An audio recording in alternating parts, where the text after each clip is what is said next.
نبی کائنات صلی اللہ علیہ وسلم نے فرمایا اذا کان اول فی لیلۃ من شہر رمضان، رمضان مبارک کی جس وقت پہلی رات آتی ہے، رمضان کا چاند نظر آتا ہے، صفدت الشیاطین، شیاطین کو جکڑ دیا جاتا ہے، سرکش جنوں کو بھی جکڑ دیا جاتا ہے، جہنم کے دروازوں کو بند کر دیا جاتا ہے، جنت کے دروازوں کو کھول دیا جاتا ہے، اور صاف یہ اعلان کر دیا جاتا ہے یا باغی الخیر، اے پوری زندگی اور پورے سال گناہوں کی دلدل میں ڈوب کے بسر کرنے والے، آجا میں رب رحمان کا اعلان ہے،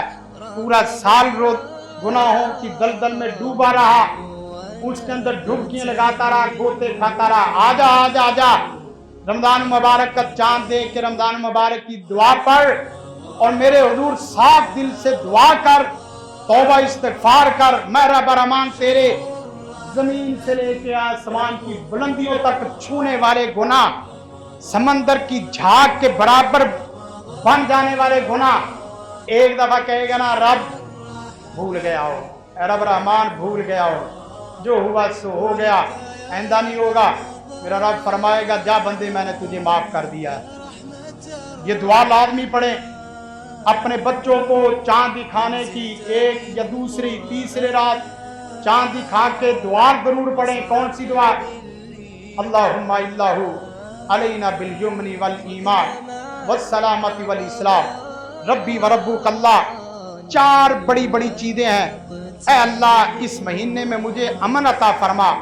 اے اللہ اس مہینے میں مجھے ایمان والی زندگی نصیب فرما، اے اللہ اس مہینے میں مجھے سلامتی والی زندگی بسر کرنے کی توفیق عطا فرما، اے اللہ آج بندے کو اسلام کے مطابق چلنے کی توفیق عطا فرما۔ چار جس گھر میں یہ نعمتیں ہوں وہ تو بندہ اللہ کا مہمان ہے، دنیا میں چلتا پھرتا مہمان ہے، اس لیے کوشش کریں۔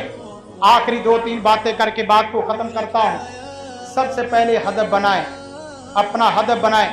رمضان مبارک کے